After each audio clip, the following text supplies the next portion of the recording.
The first mistake was barely audible, a soft metallic click that echoed like a thunderclap in the silent control room of the USS Redford, 700 feet beneath the Atlantic Ocean. All heads turned. No one spoke. A red warning light blinked once. Then, silence returned, but the damage had been done. The submarine was in silent running mode. No talking, no unnecessary movement. Every man aboard knew that a single sound could betray their position to the listening ears of foreign sonar. Seaman Benjamin, Cole, 19 years old and barely 6 weeks out of basic, froze in place. His fingers still hovered over the auxiliary control switch, the one he had accidentally toggled, the one that had made the sound. Commander Jack Sullivan didn't yell. He didn't need to.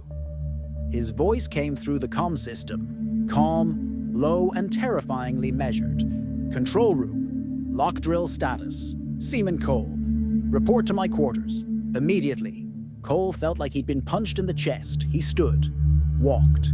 Every eye in the room followed him. Though none dared speak, he didn't look back. Commander Sullivan's quarters were dimly lit, the single overhead lamp casting harsh shadows across his desk. The room smelled faintly of metal polish and paper, an odd mix in a steel tomb underwater. Sullivan didn't offer Cole a seat. "Do you know what you did, sailor?" "Yes, sir." "What did you do?" "I made an unintentional sound during silent drill protocol." "You broke silence," Sullivan said. "Yes, sir." Sullivan stared at him for a moment. "How many people are aboard this vessel?" 132, sir. "Do you know what happens when an enemy sub picks up a contact in silent waters?" "They investigate." "They close in," Sullivan corrected. "They track, they target, and then, if they have orders, they strike. And when they strike, Cole, we don't get second chances. We die. All of us. Because someone couldn't keep their hands still." Cole swallowed. Sullivan leaned forward. "On land, you mess up. You get demoted. Maybe fired. On this ship, your mistakes come with tombstones." "Yes, sir." "You will report to engineering, effective immediately. Maintenance duty. You will clean valve casings and scrub filters until I say otherwise. You will not touch another control panel until I trust your hands again." "Yes, sir." Dismissed. Cole turned to leave. "And Cole," he stopped. "Pray that wasn't the sound that got us heard."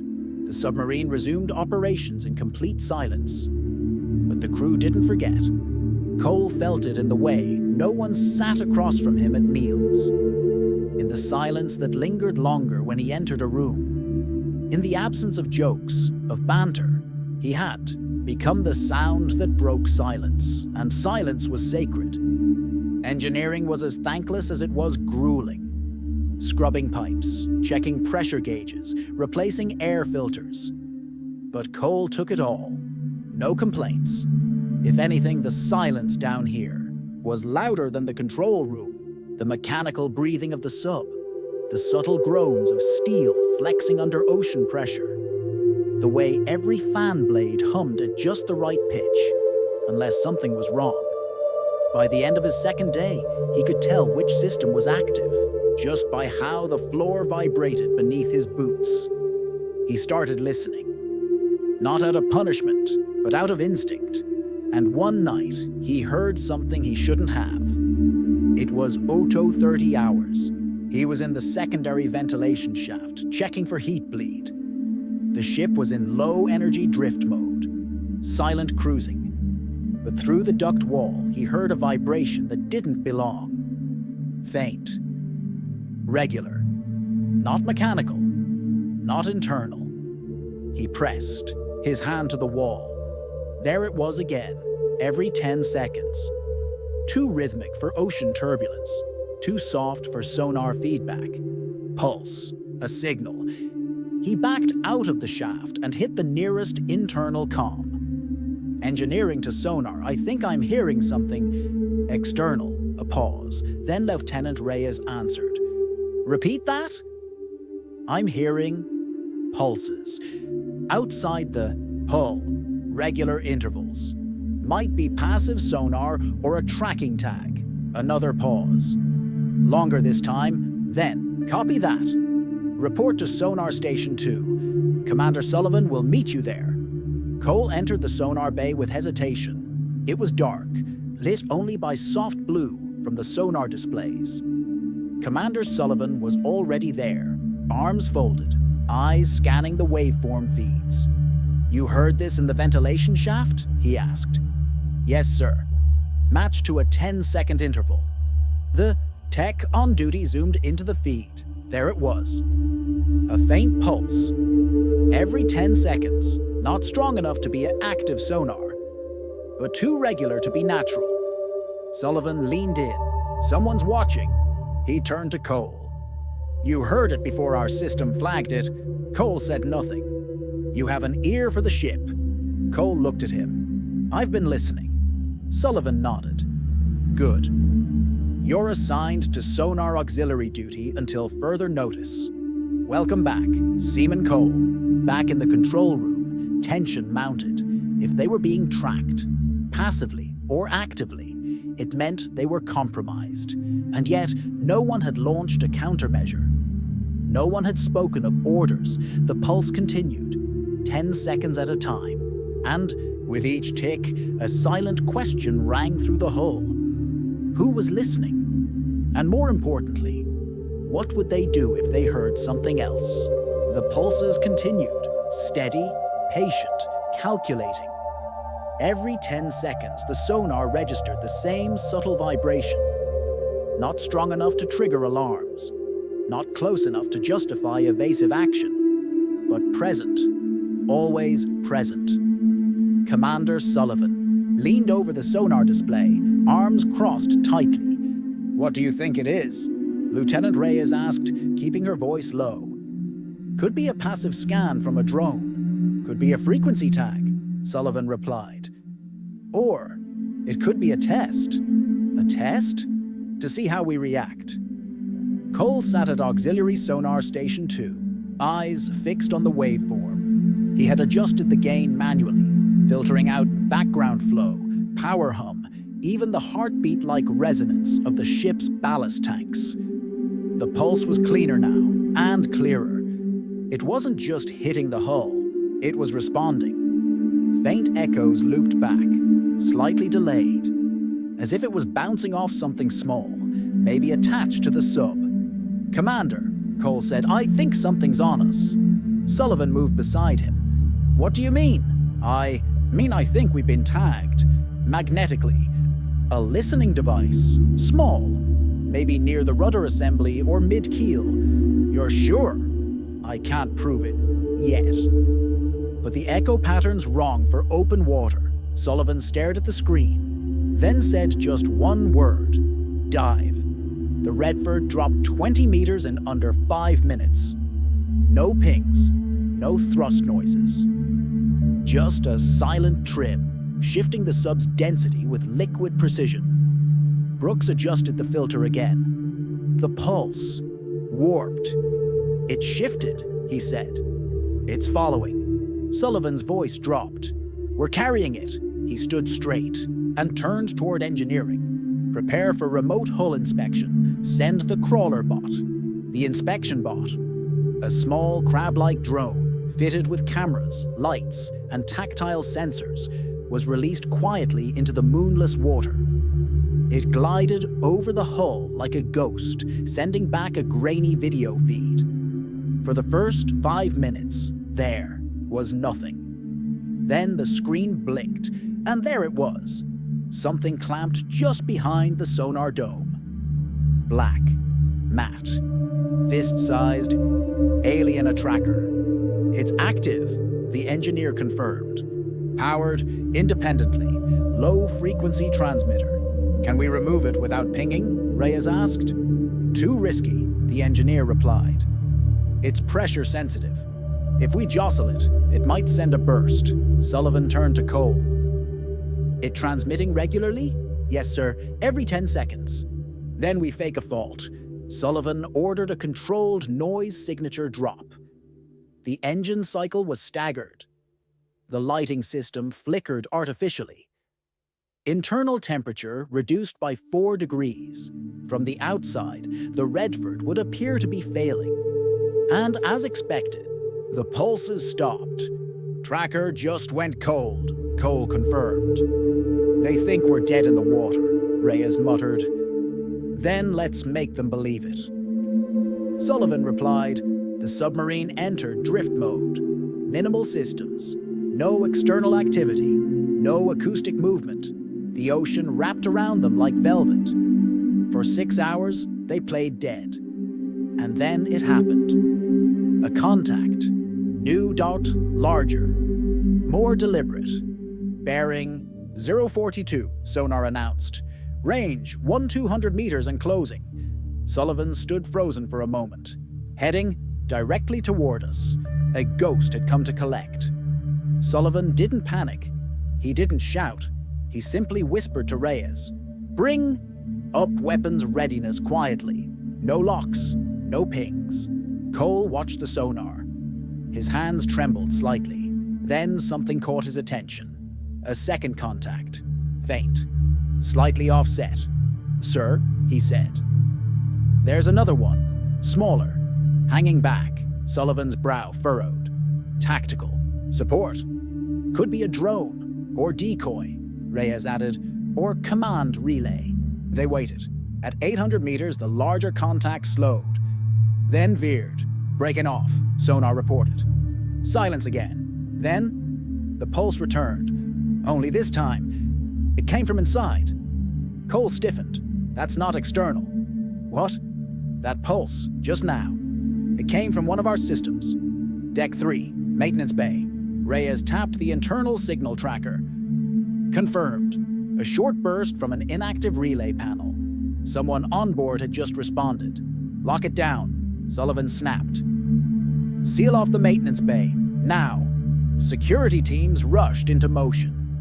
10 minutes later, they found a small transmitter hidden inside a junction box. New wiring. Non-standard, the device was still warm. Whoever activated it had just left. The search began immediately. Access logs were pulled. Crew movement cross-referenced. But someone had been careful. No fingerprints. No scheduled maintenance in that area. Just a ghost. And this time, it wasn't outside the sub. It was among them. Brooks barely slept that night. Every pipe creak sounded like a footstep. Every whisper of the ship felt like a threat. He lay in his bunk, staring at the steel above him, thinking not about trackers or torpedoes, but about trust. Who had installed that device? Who had responded?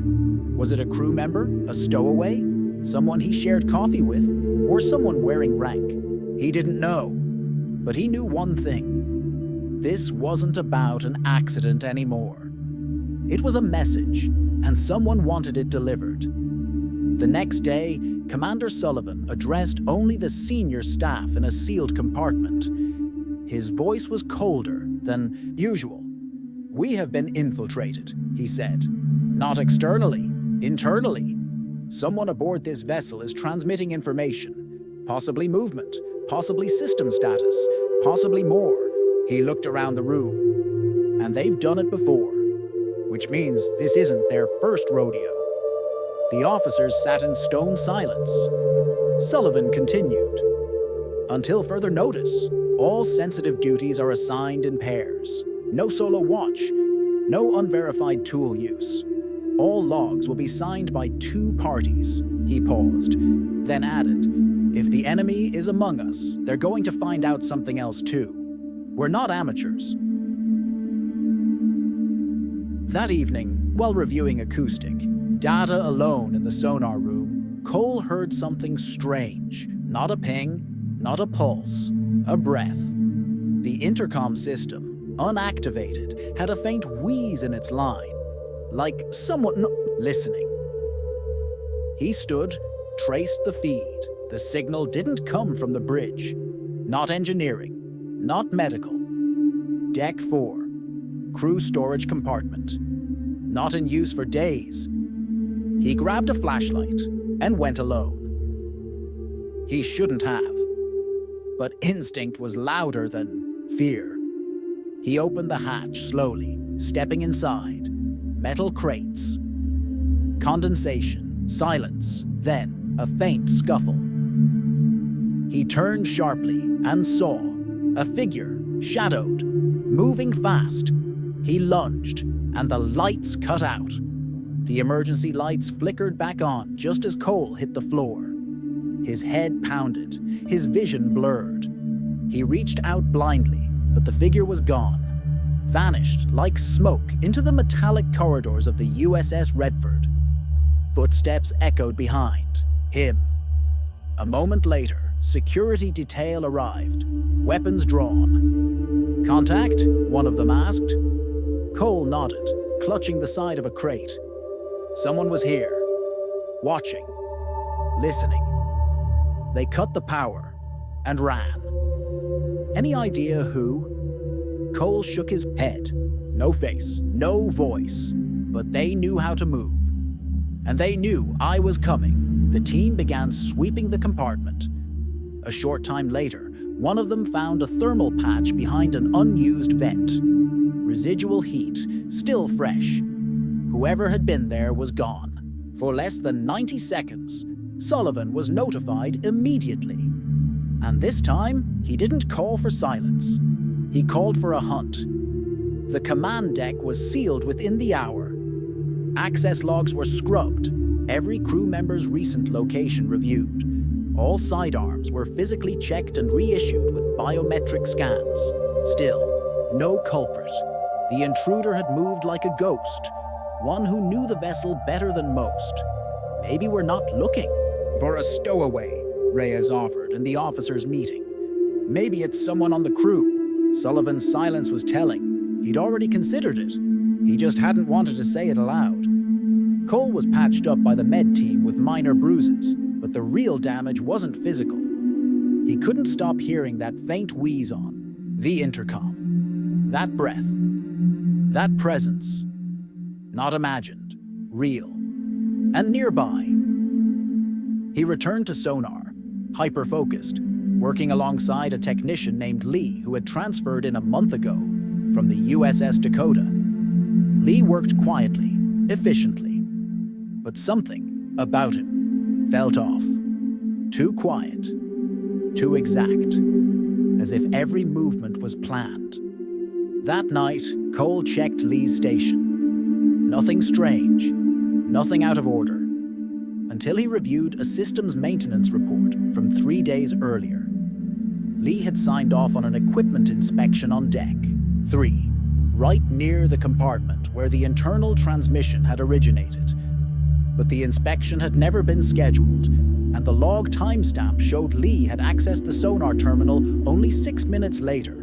Too fast, too smooth. Cole stared at the data. Something was wrong. He compiled the log, cross-referenced camera angles, and brought it directly to Sullivan. Sullivan studied the information. "This isn't proof," he said. "No, sir," Cole agreed. "But it's a start." "What do you want me to do?" "Pull him from duty. If he's clean, he won't notice. But if he's not, he'll react." Sullivan nodded. "Then we watch him." Quietly. Over the next 2 days, Lee's routine was monitored discreetly. He did nothing suspicious until the night he went to the hydroponics bay. Alone. He wasn't scheduled for duty there, and he didn't log his visit. Cole followed him, silent, careful. He waited outside the hatch, nothing but the low hum of water pumps. Then, click a panel opening. Cole entered just in time to see Lee closing a vent access. They locked eyes. Lee didn't flinch. "Just tightening a mount," he said calmly. "Mind if I check?" Lee shrugged. "Be my guest." Cole stepped forward. Opened the panel. Nothing. Just cables. Perfectly arranged. Too perfectly. He stood back. Odd time for maintenance. Odd time for shadowing, Lee replied. The tension thickened. Cole left, but he knew Lee had just passed the point of pretending. And now the game had changed. That evening, Sullivan confronted Lee privately. No accusations, just pressure, just presence. And Lee cracked. Not with a confession, but with a smirk. "You're late," he said. "They already know everything they need." He was arrested on the spot. But it wasn't over, because what Lee said next chilled everyone in the room. "I'm not the only one." The next 36 hours turned the USS Redford into a sealed hive. All communications cut. No external signals. Internal reviews intensified. One by one, crew members were questioned. Some cried, some screamed, some stayed cold. And then they found it. A second relay, this one embedded inside a routine water filtration console.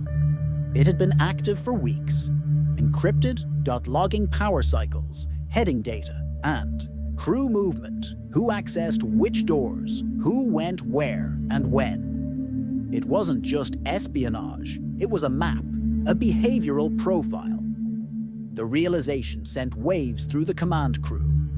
Whoever was behind this wasn't just gathering intelligence. They were learning the habits of the team, their patterns, their weaknesses, looking for the cracks. Brooks sat alone in the mess, turning the thought over. Why go to all this trouble? Why track them? What made this crew so important? That's when he remembered something Sullivan had said weeks earlier. We weren't supposed to get this patrol. They'd been assigned last minute, a change in orders. Another sub was supposed to run this route, the USS Lambert. But the Lambert had been reassigned to the Pacific, and the Redford had taken its place. What if this wasn't about them at all? What if the enemy had planned to intercept someone else? And now they were improvising. He brought the theory to Sullivan. The commander said nothing at first. Then he walked to his desk and unlocked a secure drawer. Inside, he pulled out a Redfi, one Brooks hadn't seen before. 2 weeks ago, Oni intercepted a message from a suspected enemy network. It was encrypted. We cracked part of it. He placed the sheet down. The message read, "Vessel shadow confirmed. Asset on board, waiting for handshake." Sullivan met Brooks's eyes. "We weren't the only ones being followed, but we're the ones that noticed." Lee was still in custody, but his silence became a kind of confession. No pleas, no denials, only a quiet, smug satisfaction. And when asked directly if he had accomplices, he simply said, "You'll find out when they need you to," then smiled. The final straw came on day 17. An unidentified signal blipped on sonar. Not a ship, not a drone, a buoy, deployed from above. It activated and pinged once, then again, waiting, and from somewhere inside the USS Redford, a panel lit up. Answering. Sullivan's voice boomed through the internal comm. "Shut it down. Now." But it was too late. The signal had been sent, and they didn't know what it said, or who had triggered it. But now they knew the final truth. The saboteur hadn't been caught. Only one of them. The real threat was still out there. Or worse, right there in the room. The echo from the surface buoy faded, but the silence it left behind was deafening. Commander Sullivan stood motionless in the control room, fists clenched at his sides. Every man on the bridge waited, breath held, as if the steel walls of the USS Redford themselves were listening for what came next. But nothing did. No torpedo, no drone, no voice. Just silence. "Did it transmit?" Reyes asked. Cole answered from sonar. "Yes. 4-second burst. Encrypted. Origin. Deck 2, Section D." Someone on board answered the signal. Sullivan's jaw tightened. Again, someone had just revealed their position. to someone who hadn't yet revealed theirs. Within 20 minutes, Section D was sealed off. All systems shut down. And inside a maintenance locker, hidden behind a panel no one had touched in months, they found a third transmitter. This one was different. Not just a relay, a beacon. It wasn't listening. It was waiting. And now, it was awake. The analysis came quickly. The beacon had stored hundreds of logs, movement data, systems pressure, heat signatures, a full profile of the Redford and her crew. It had been feeding this data into a passive AI core designed to predict vulnerabilities, generate simulations, attack points. Sullivan stared at the display. This wasn't intelligence gathering. This was targeting. Cole sat in the sonar room, headphones pressed so tightly his ears ached. He wasn't listening for enemy pings anymore. He was listening for betrayal, internal signals, energy surges, unexplained connections between systems. And finally, he found it, a faint energy spike between the beacon's dormant port and the officer's mess. He traced it manually, hardwired, hidden within power conduits. The beacon had been installed by someone with officer-level access, someone who had clearance to move freely. He pulled the log. The last verified access from that area, Lieutenant Commander Trent, our Chief of Navigation. Sullivan didn't hesitate this time. He didn't interrogate. He didn't ask questions. He entered the mess, sat across from Trent and said calmly, "You're done." Trent didn't flinch. He set his spoon down, wiped his mouth, then smiled. "Took you long enough." The confession was clean, cold, and precise. Trent wasn't a foreign agent.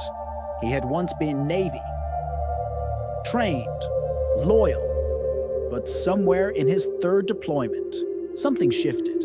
He'd begun working with a shadow group, contractors, former intelligence officers, private actors with access to foreign black market tech and their own rules. Their mission? Not to destroy US assets, to study them, to simulate attack, readiness from the inside, to test what the Navy couldn't. But when the Navy reassigned the Redford at the last minute, he didn't have time to recalibrate. So the wrong sub got the right beacon. And now, things had spiraled too far. There was never supposed to be danger, Trent said. Just data, just a test. Sullivan leaned forward. "You endangered 132 lives to test us?" Trent shrugged. "It worked, didn't it?" He was placed in isolation. The beacon was dismantled. The logs were extracted and erased. And for the first time in 17 days, the Redford exhaled. The ship didn't celebrate. There were no cheers, just silence. But this time, it wasn't fear. It was respect. Cole sat alone in the sonar room, replaying the signals from the beacon. He didn't know what made him more unsettled. That they'd been tracked, or that no one outside the Redford might ever know the truth. He turned to see Sullivan at the door. The commander stepped inside, slower than usual, sat beside him, said nothing for almost a full minute. Then, "What made you check that panel?" Cole answered honestly. "I don't know. It just didn't feel right. Like the ship was off." Sullivan nodded. "That's what separates instinct from training." He handed Cole a small metal case.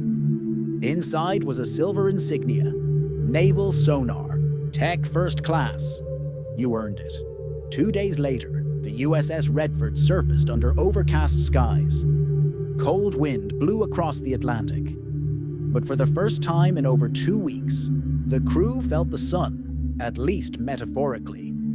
Cole stood on the conning tower as the sea lapped gently against the hull. The ship was battered, but not broken. Behind him, Sullivan joined. "You know," the commander said, "in all my years, Underwater, I've never seen someone go from liability to asset as fast as you did. Cole smiled faintly. I had a good mentor. No, Sullivan replied. You had good instincts, and you listened. He placed a hand on Cole's shoulder. Down. Here, that's survival. Trent was quietly discharged. The Navy classified the mission. The crew received no public commendation, but every man aboard the Redford walked away with a new understanding of discipline, of silence, of trust, and Cole, once a rookie who nearly doomed them all, walked away with something else, purpose. He didn't just hear anymore. He listened, and because he did, they all lived. Underwater, silence is not the absence of sound. It's the presence of trust, of discipline, of readiness. One wrong click can be a death sentence, but one instinct, one voice at the right moment can save everyone. Leadership isn't loud. It doesn't shout. It listens. And in a steel tube surrounded by crushing pressure, the quietest man might just be the one keeping you alive. If you were Commander Sullivan, would you have trusted Seaman Cole again after his initial mistake? Would you have sensed something off about Trent sooner? Let us know in the comments below. If this deep-sea story made you feel the weight of silence, the cost of discipline, and the power of redemption, subscribe to Authority Watch now. We bring you powerful, real-style stories from the shadows of military life, where one moment can change everything. Hit the bell and stay alert, because the next mission may already be underway.